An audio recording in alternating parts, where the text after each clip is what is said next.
¿Cómo se llama usted? Amador.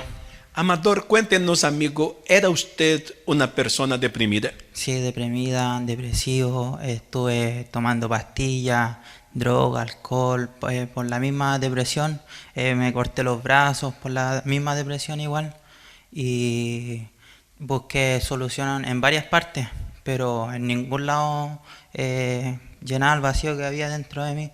Esas cicatrices que usted tiene, permítame, si la cámara pudiera acercarse, luego vean las cicatrices del brazo de este hombre.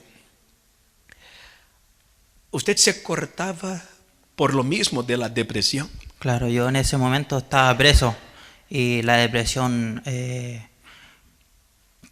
todo momento no podía dormir, veía cuestiones, veía bultos. Usted llegó a estar en la cárcel. Sí, Tuvo una vida muy irregular. claro. Y cuando llegó acá a la casa de Dios a buscar sanación, liberación, ¿qué nos cuenta hoy de la depresión que había en su vida? Gracias a Dios, aquí perseverando con las cadenas de los días viernes y gracias a Dios ahora estoy libre de todo y estoy feliz, gracias a Dios. Ya no debe más nada a la ley, Nada, nada, pagó lo que debía todo todo pagado.